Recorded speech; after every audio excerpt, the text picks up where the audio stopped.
Hello everybody, this is diANe,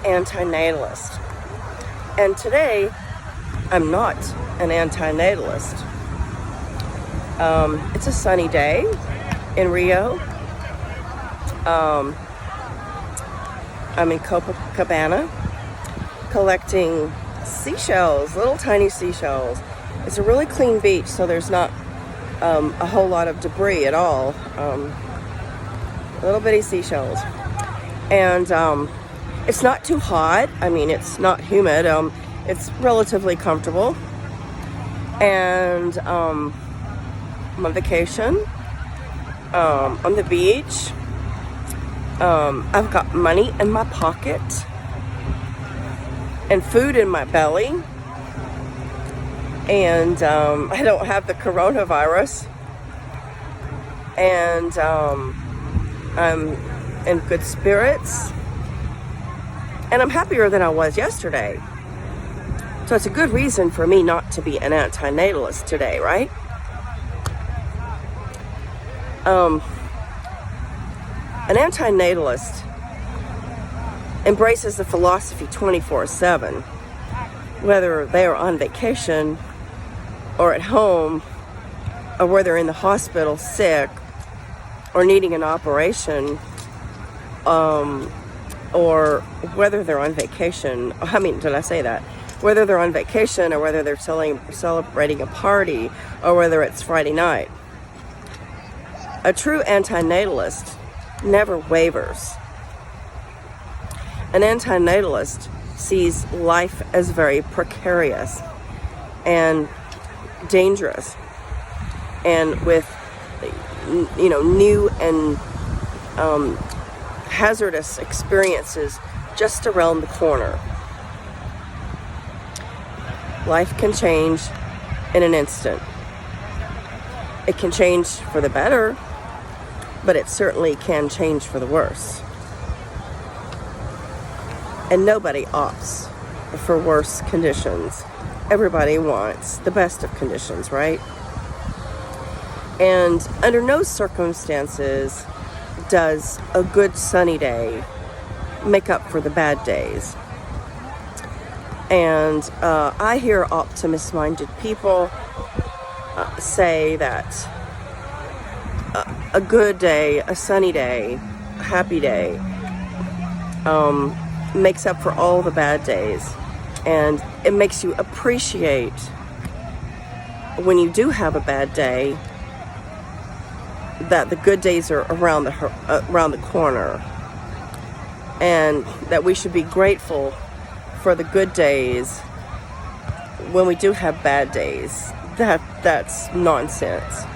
That's just optimism bias and delusion and extreme denial. I'm a realist, so I see things as they are, and life is a crapshoot. Life is a gamble. Our parents gambled with our lives, and even on vacation, there's negative circumstances, and there's dilemmas, and there's problems and setbacks. So every day, I am an antinatalist, not just on the good days. And a true antinatalist realizes the scope of changes in a person's life, and changes yet to come. And everybody will suffer, age, and die. That is a given. And to just focus on the parties, the happy days, the beaches, the sand, the vacations, the time off from work, the blissful moments, whatever they may be, it's just very short-sighted. And with life, you have to take in the entirety and the scope of the things that are going to happen in your life and your family's life and other people's and animals' lives. And it is just totally blindsided to mock existence with denial and consider this a good ride. It's not a good ride for a lot of people. I have a privileged life. That doesn't mean my life is without great harm. And I haven't even spoken about some of those great harms. I've had many operations, curative operations, medically necessary operations, a life-saving operation. Yeah, that was quite traumatic and quite uncomfortable in many respects, including the recovery. But our parents gambled with us when they created us, and we were just placed in a very precarious and uncertain position when we were born. The coronavirus scare has got a lot of people, up in arms lately, and they are just, some people are scared to death. I'm not even worried at all. I'm enjoying the warm weather, and I've got an excursion today. But I think one thing that gives me resolve in this life is knowing that anything at any moment could happen. This plane up there, see that plane? They could crash into the sand here and just incinerate all of us.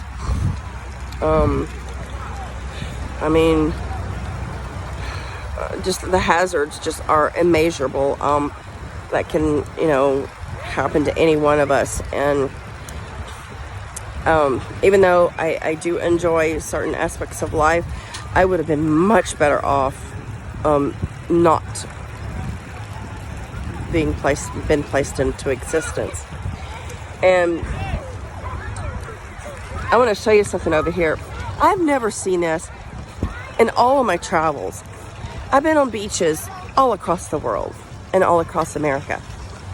But the sand on this beach is incredibly hot. And I mean scorching hot. It is everybody pretty much is wearing thongs, sandals, if they're not in the protected areas, and the protected areas have little streams of water. These black strips have water sprinkling water on them to make the sand bearable. And I have no clue why the sand is so fucking hot. It's like scorching. It's like, I don't know how people are playing volleyball here without sandals on. It's yeah. So anyway, the sprinkler system on the sand really helps to cool it down. I just found this cigarette pack. The beach is littered with cigarettes, by the way. And I just found this pack on the sand. It's not unlike smokers to litter. They're just phenomenal litterers. And here's a warning here.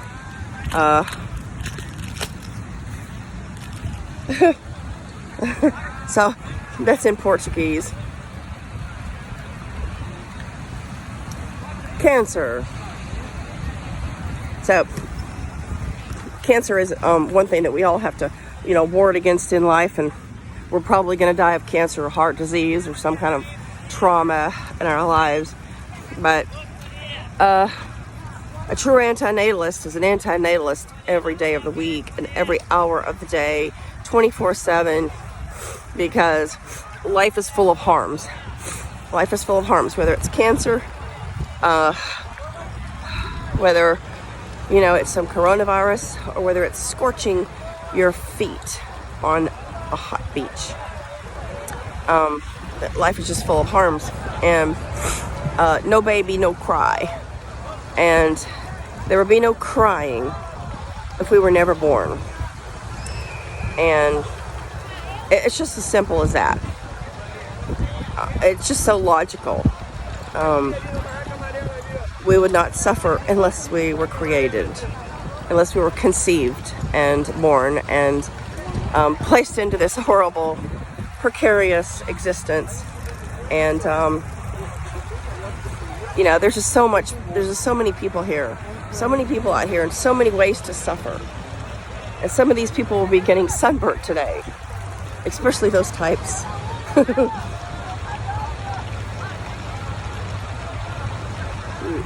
The Pell folks.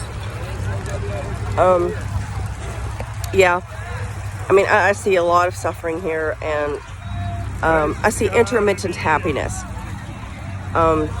Bliss and happiness is extremely intermittent, and it's just a trick.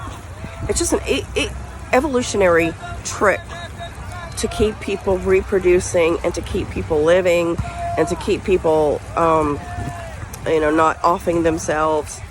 You know, you just get spurts of joy and pleasure and fleeting happiness, because happiness is very fleeting in this world. And you know, we live from paycheck to paycheck, or Friday to Friday, or birthday party to birthday party, or vacation to vacation. You know, look how long people work and save to go on, you know, one vacation a year or a couple of vacations in a lifetime. And you know, I mean, I go on a lot of vacations. I at times I think my life is extremely bad. So vacations don't improve your entire lot of life. And you know, the conditions of our own lives are so precarious and uncertain.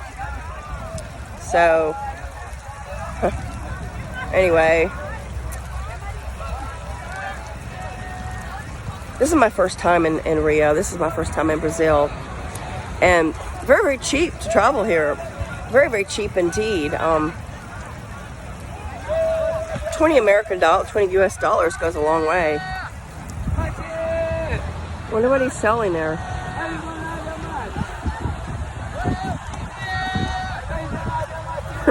You see that?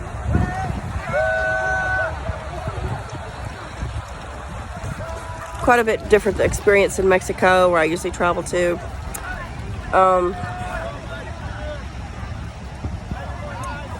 But yeah, everybody was placed into existence after a long period of not being existent, and at the end of our lives, we're going to be dead. We're going to be non-existent even longer.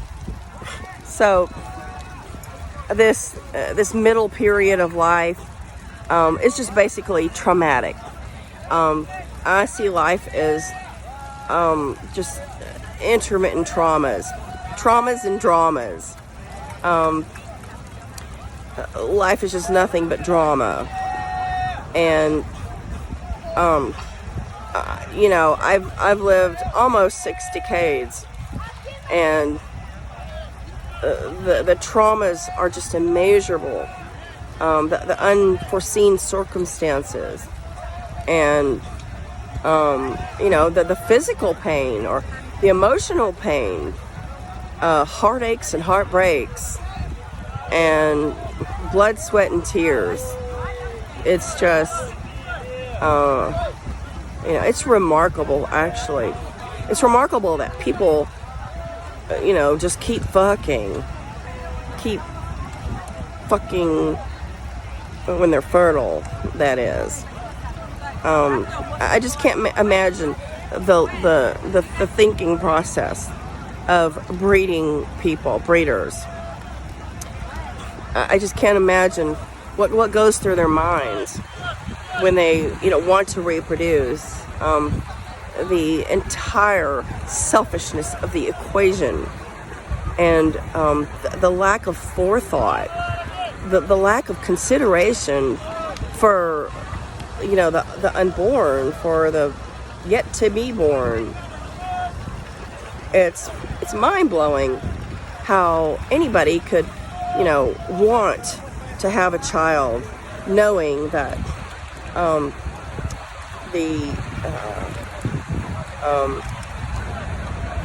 just the gambling with its life, and the predicaments that child will go through. You can't turn on the news and hear about, a medical scare, or, children's hospital, cancer hospitals looking for donations. Everybody's well aware that children suffer, that babies die. I mean, there's just no logic in reproduction. So thank you for watching my video. And today, I am an antinatalist.